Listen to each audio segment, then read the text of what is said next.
हम लोग पीछे वाले कुछ वीडियो में 10th क्लास का दो चर वाले रैखिक समीकरण में देखे थे। अगर उन वीडियो को आपने नहीं देखे हुए हैं तो डिस्क्रिप्शन बॉक्स में दिए गए लिंक पर क्लिक करके आप देख सकते हैं। उसमें हम लोग दो चर वाले रैखिक समीकरण में आने वाले युगपत समीकरण को कौन कौन से विधि से हल किया जाता है, किस प्रकार से हल किया जाता है, उसके अलावा उनमें विभिन्न प्रकार के परिभाषा तथा बहुत से नियम के बारे में देखे थे। आज हम लोग इस वीडियो में दो चर वाले रैखिक समीकरण का एक्सरसाइज देखेंगे और उन एक्सरसाइजों में आने वाले क्वेश्चनों को हम लोग सॉल्व करेंगे। तो हम लोग इस दो चर वाले रैखिक समीकरण में जो पहला एक्सरसाइज हमारा है 2a, उसका हम लोग ये भारतीय भवन का है, तो उसका हम लोग देखेंगे कि क्या है क्वेश्चन। तो हम लोग का 2a का अगर ये क्वेश्चन देखेंगे तो हमारा क्वेश्चन मिलेगा कि एक नंबर करे कि 3x माइनस 2y प्लस 1 बराबर 0। ऐसे एक समीकरण दे दिया है को संतुष्ट करते हुए रिक्त स्थानों को पूर्ति करें। तो रिक्त स्थानों को पूर्ति करें तो इसमें एक नंबर दिया है कि x बराबर 1 y बराबर डैश। x का वैल्यू हमें 1 दिया है तो x का वैल्यू हम इसमें क्या करेंगे कि रखेंगे। तो समीकरण में x का मान रखने पर, तो जब x का वैल्यू रखेंगे तो हमें 3x के यहाँ गुना का चिन्ह, x का वैल्यू, तो x का वैल्यू हमारा 1 है तो 1 माइनस 2y प्लस 1 बराबर 0। ये गुना करेंगे तो 3 माइनस 2y प्लस 1 बराबर 0। अब ये 3 और 1 जोड़ लेंगे तो 4 हो जाएगा, तो 4 माइनस 2y बराबर 0। अब 4 के आगे कुछ का चिन्ह नहीं है तो प्लस उधर जाएगा तो हमारा माइनस में होगा, तो 2y बराबर माइनस 4 है। ये 2 गुना में इधर आएगा तो हमारा भाग में होगा। अब यहाँ के हम गुना में कैसे है तो हम ये माइनस वाला नहीं, ये 2 और y के बीच देखेंगे, नहीं तो ऐसे देखने में लगता है कि ये तो माइनस में इधर आता तो प्लस में होता। तो हमें ये 2 को नहीं, 2 और y के बीच में देखना है कि किसका चिन्ह है। तो 2 और y के बीच में कुछ का चिन्ह नहीं है तो गुना का चिन्ह है, इधर गुना में इधर है तो हमारा भाग में हो गया। ये माइनस माइनस कट गया, 2 दूनी का 4, यानी कि y का वैल्यू हमें 2 आ गया। तो यहाँ y का वैल्यू हम कितना रख लिए, 2 रख लिए। तो इस प्रकार से ये हमारा हुआ। इसी प्रकार से इसका 2 नंबर भी दिया हुआ है ऐसे कि y बराबर 5 x बराबर डैश। इस बार y का वैल्यू 5 दिया है, इसमें x का वैल्यू दिया था, इसमें y का वैल्यू दिया है, तो हम y का वैल्यू क्या करेंगे कि समीकरण में रखेंगे। तो ऐसे लिखेंगे समीकरण में y का मान रखने पर, तो y का जब वैल्यू रखेंगे तो हमारा ये 3x का 3x रह जाएगा, x में तो मान रखना नहीं है, 2 और गुना, क्योंकि यहाँ कुछ का चिन्ह नहीं तो गुना, y का वैल्यू 5 प्लस 1 बराबर में 0। अब ये 3x माइनस 10 प्लस 1 बराबर 0। अब 3x इसको घटाएंगे तो माइनस 9 होगा बराबर में 0। 9 इधर माइनस में उधर जाएगा तो हमारा हो जाएगा प्लस में। अब 3 गुना में उधर गया तो भाग में। तो इस प्रकार से हमने इसे क्या किया कि सॉल्व करके भरा। सॉल्व करके हमने क्या किया कि इसका वैल्यू आ गया 3 तो 3 भर दिए। अगर इसे शॉर्ट में बनाना हो तो ऐसे हम माइंड में रखकर सॉल्व करेंगे और जितना आंसर आएगा उतना भर देंगे। ये हमारा जो है कि प्रूफ के साथ कि किस प्रकार से आया उस प्रकार से करके हमने भरा।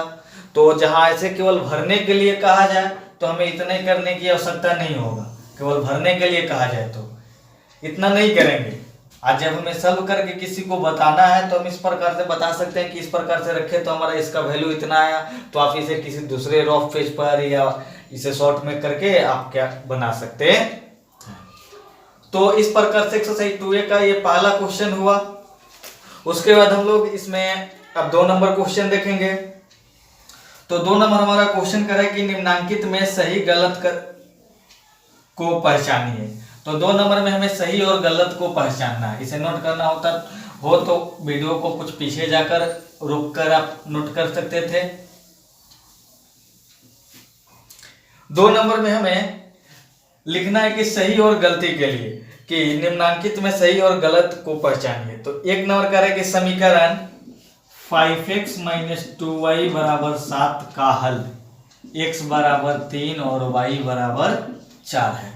करे कि इसका हल जो है इतना है, तो हल है कि नहीं इसका देख लेंगे। तो यहाँ देखिए, यहाँ पर माइंड में कैसे किया जाता है, या 5 कुछ का चिन्ह तो गुन्ना, तो 5 और x, तो x का वैल्यू 3, तो 5 गुने 3 यानी कि हमारा आ गया 15। फिर -2 y का वैल्यू हमारा 4 है, तो यहाँ गुना का चिन्ह 4 से 2 में गुना करेंगे तो हमारा 8 आएगा। अब इसको 15 में से 8 घटाएंगे तो हमारा 7 आ गया बराबर, तो ये बराबर आ गया, इसलिए ये क्या होगा हमारा सही होगा। अगर ये बराबर वाला नहीं आता तो हमारा सही नहीं होता। तो इस प्रकार से इसे सॉल्व कर लिए और देख लिए।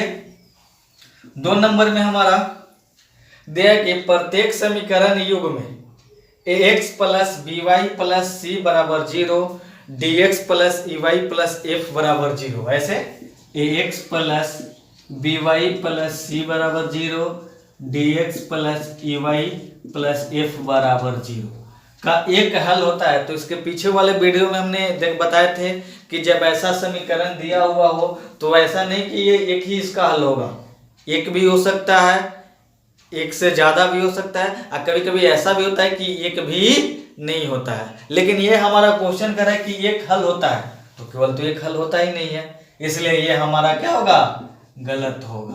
क्योंकि इसका एक भी हल हो सकता है, एक से ज्यादा भी हल हो सकता है, या एक भी हल नहीं हो सकता है, लेकिन क्वेश्चन कर रहा है कि केवल एक हल होता है, इसलिए हमारा गलती हुआ।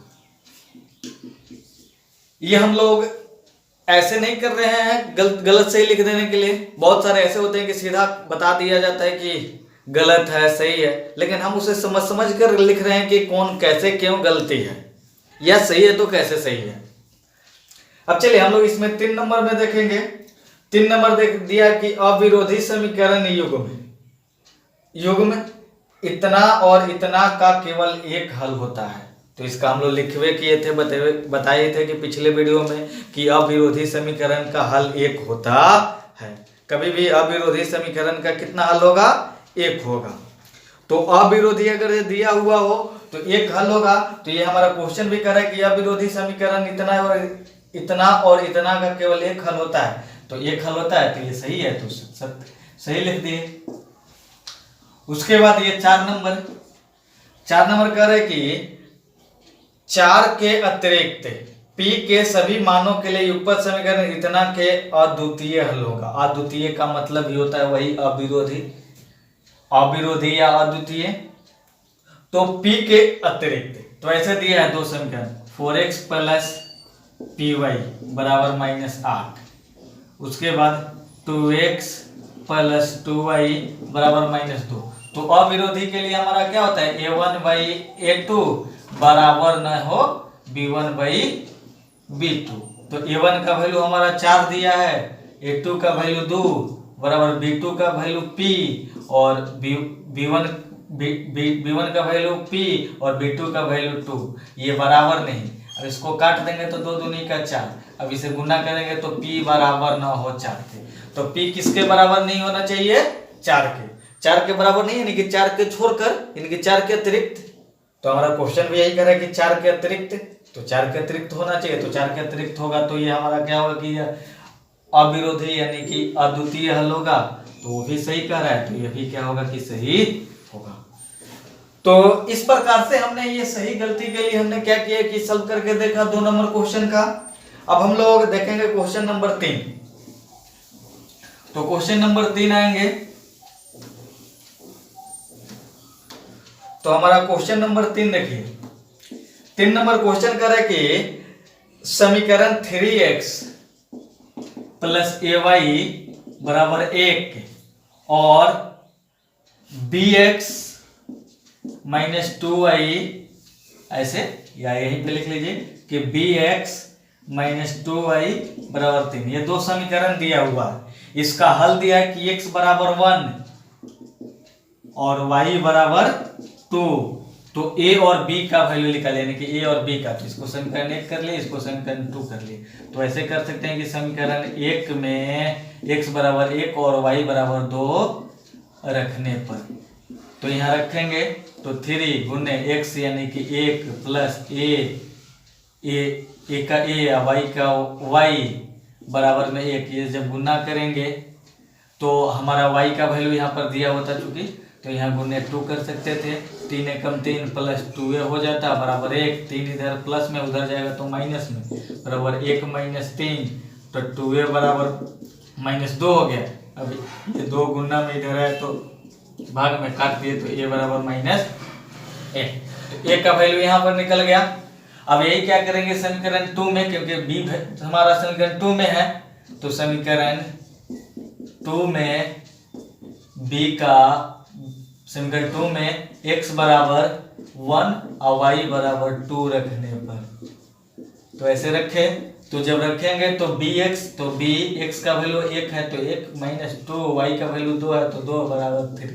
अब ये गुना करेंगे तो b हो जाएगा, ये -4 बराबर 3, तो ये 4 इधर प्लस में माइनस में इधर आया तो हमारा प्लस में होगा, तो b बराबर 7। तो इस प्रकार से हमारा क्या होगा कि a का वैल्यू हमारा -1 और b का वैल्यू 7 आ गया। तो इस प्रकार से हमने a और b का वैल्यू क्या कर दिए, निकाल दिए। अब हम लोग इसका 4 नंबर क्वेश्चन देखेंगे। नोट करना हो तो वीडियो को रोककर आप नोट कर सकते थे। 4 नंबर हमारा दिया के समीकरण x प्लस वाई बराबर 6 के कितने हल होते हैं, तो इसका हल क्या होगा कि हमारा अनंत होगा, यानी कि अनगिनत होगा। क्यों? क्योंकि यहाँ दो संख्याओं का योग 6 होना चाहिए।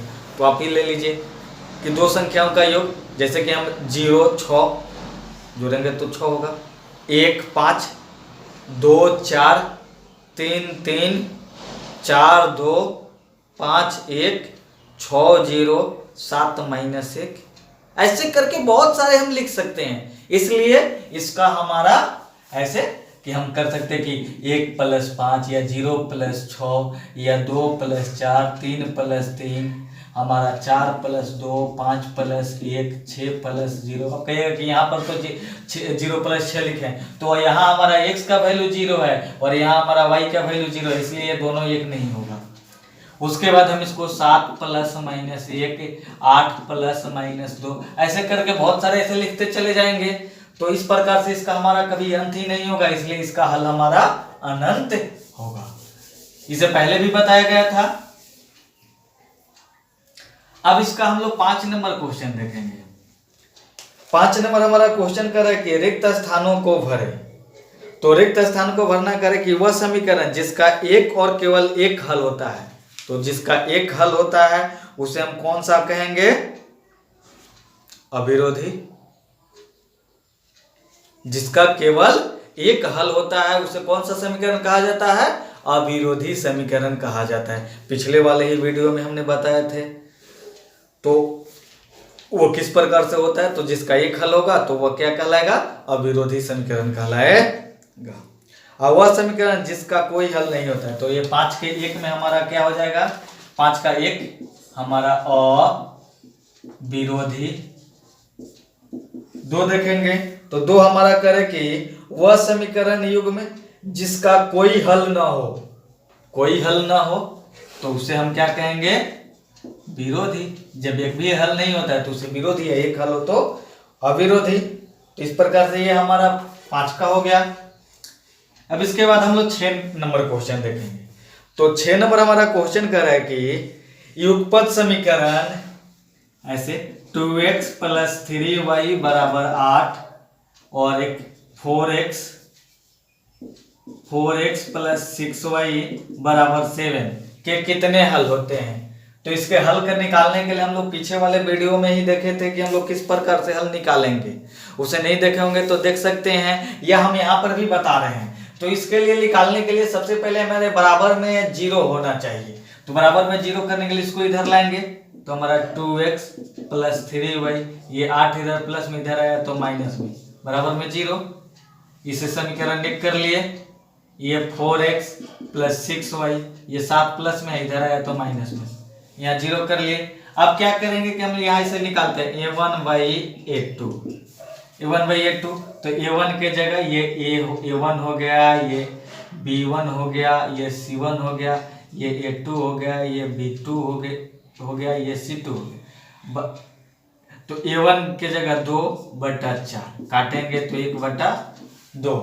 फिर हम लोग b1/b2, तो b1 के जगह हमारा 3 है और b2 के जगह 6, काटेंगे तो 1/2। ये बराबर आया तो तीसरा निकालेंगे c1/c2, तो c1 हमारा है -8 और c2 -7, तो माइनस माइनस कट गया तो 8/7।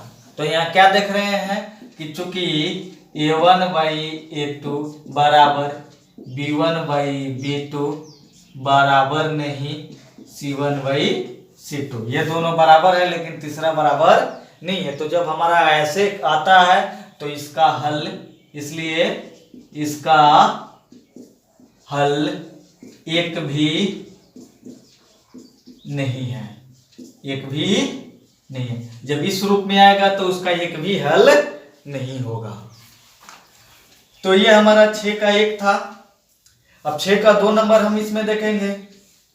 तो 6 का 2 कह रहा है कि ये उपपद समीकरण इतना और इतना के कितने हल होंगे। तो ऐसे दिया है कि x + 2y - 8 = 0।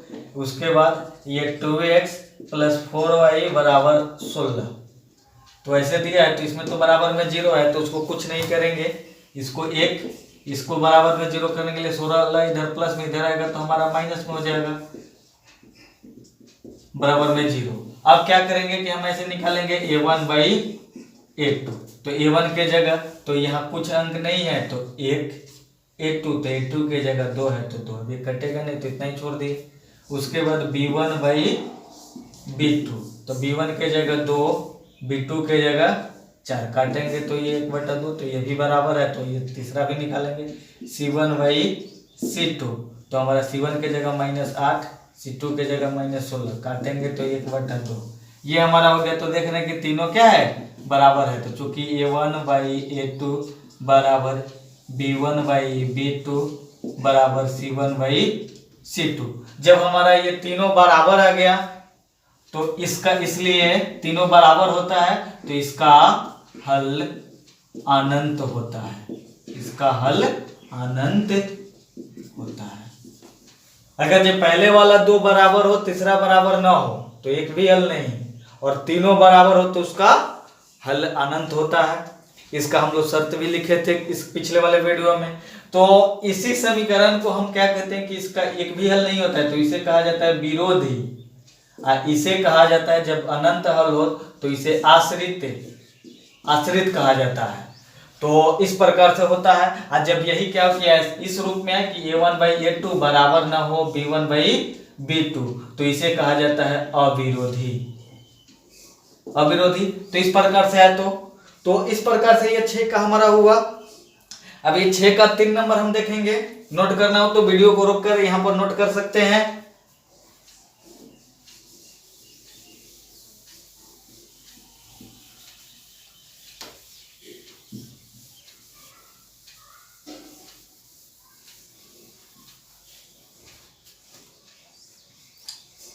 हमारा 6 का 3 नंबर जो है कह रहे कि युगपत समीकरण 2x + 3y = 7, 6x + 5y = 11 के कितने हल है। तो 7 इधर प्लस में इधर आया तो हमारा माइनस में होगा, बराबर 0। ये 1 नंबर।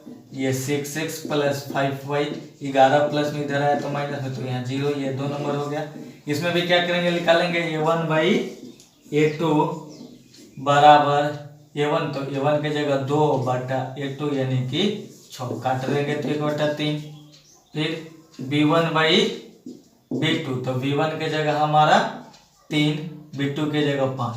तो देख रहे हैं कि ये तो यही बराबर नहीं है। तो ये जब बराबर नहीं है तो आगे सॉल्व करने की आवश्यकता नहीं है, हम यहीं पे लिख देंगे क्योंकि a1/a2 बराबर नहीं b1/b2। जब ये बराबर नहीं होता है तो इसका हल 1 होता है, तो इसलिए इसका हल 1 होगा।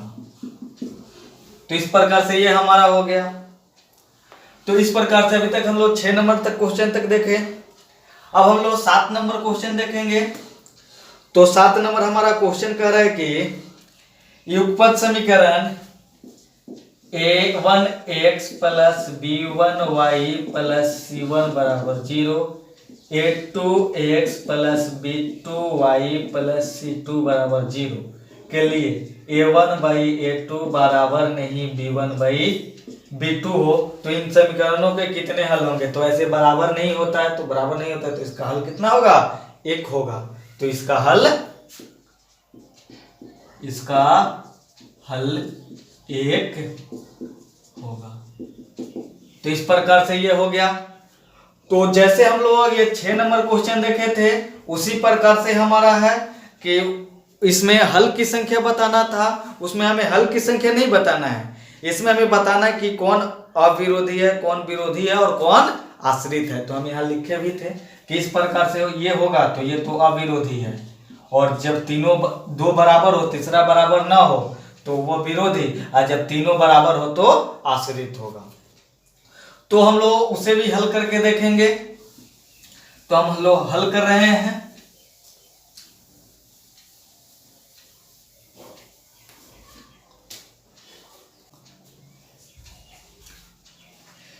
चलिए अब हम लोग 8 नंबर क्वेश्चन देखेंगे। ये 8 नंबर क्वेश्चन जो है हमारा 6 नंबर क्वेश्चन के जैसा ही है। 6 नंबर क्वेश्चन में हम लोग ये लिख रहे थे कि उसमें हलों की संख्या कितनी है, हल की संख्या बता रहे थे, और उन्हीं में हम देख रहे थे कि जिसका एक हल होगा कि एक से ज़्यादा यानी कि अनंत हल होगा कि एक भी हल नहीं होगा। तो उसमें बताए थे कि जिस समीकरण का हल एक होता है उसे अविरोधी कहते हैं, और जिसका हल अनंत होता है उसे आश्रित समीकरण कहेंगे, और जिसका हल हमारा एक भी नहीं होगा उसे हम विरोधी समीकरण कहते हैं। तो इसमें हम लोग 8 का एक क्वेश्चन देखेंगे। तो क्वेश्चन नंबर है हमारा 5x - 3y - 11 बराबर 0। उसके बाद हमारा है 6y - 10x प्लस 22 बराबर 0। तो देखिए यहाँ पर थोड़ा सा कंफ्यूजन दिया हुआ है, यहाँ x वाला पहले है और इसमें x वाला बाद में है। तो इसे सीधा कर लीजिए कि ये हमारा 6y ये 10x को पहले कर लिए और ये 6y को बाद में, हमारा प्लस 22 बराबर में 0। अब हम क्या कर लेंगे यहाँ कि a1/a2 कर लिए, यानी कि यहाँ हो जाएगा हमारा 5/-10, यानी कि काट देंगे तो हमारा हो जाएगा 1/-2।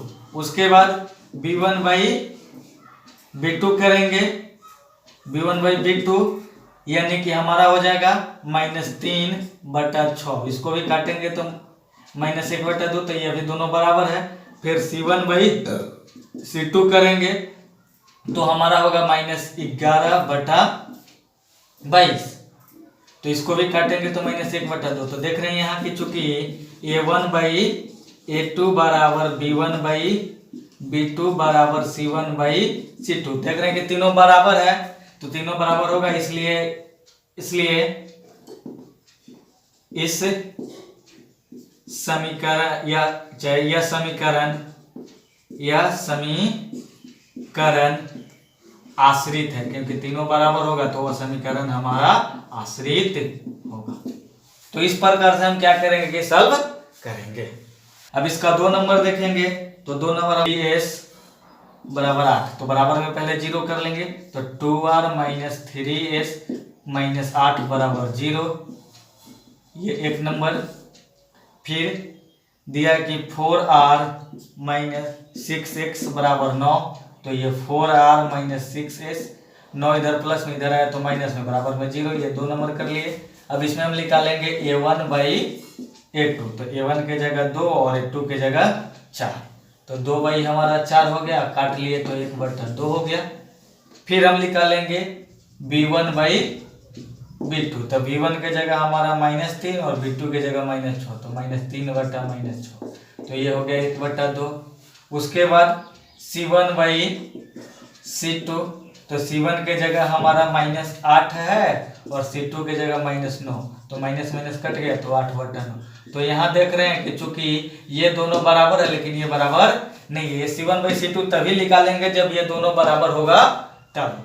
तो हम यहाँ लिखेंगे a1/a2 बराबर b1/b2 बराबर नहीं c1/c2। तो इसका क्या होगा कि एक भी हल नहीं होगा, तो एक भी हल नहीं होगा तो वो विरोधी होगा, इसलिए यह समीकरण विरोधी है, इसलिए यह समीकरण विरोधी है। उसके बाद हम लोग इसका 3 नंबर देखेंगे। हल में लिखना होता तो एक भी हल नहीं है। 3 नंबर हमारा दिया है कि 3/2l प्लस 5/3m बराबर 7, तो इसमें भी बराबर में 0 कर लेंगे, तो 3/2l प्लस 5/3m माइनस 7 बराबर 0। इसको समीकरण 1 कर लिए। 2 नंबर देखेंगे तो दिया है कि 9l माइनस 10m बराबर 14, तो 14 उधर प्लस में इधर आएगा तो माइनस में, तो 9l माइनस 10m माइनस 14 बराबर में हमारा 0 हो गया। ये हमारा समीकरण 2 हो गया। अब इसमें भी हम निकालेंगे a1/a2, तो a1 के जगह हमारा क्या है 3/2, तो ऐसे लिखेंगे 3/2। a2 तो a2 की जगह 9, तो 9 नीचे लिखेंगे। अब इसको काट देंगे तो 3 3 का 9, तो 1 हमारा 6 हो गया। फिर b1/b2, तो b1 के जगह हमारा दिया 5/3, तो 5/3। b2 के जगह तो हमारा दिया है -10, तो हमने यहाँ लिख दिया -10, ये आ गया। अब इसको हम क्या करेंगे कि काटेंगे, तो 5 दूनी का 10, तो ये हो गया 1/-6। तो देखिए ये भी 1/6 है, ये भी 1/6, लेकिन ये प्लस में है, ये माइनस में, तो ये तो हमारा बराबर नहीं है। और जब बराबर नहीं होगा तो हमारा क्या होगा कि इसका ये जो समीकरण होगा क्या होगा, अविरोधी होगा। तो हम यहाँ लिखेंगे कि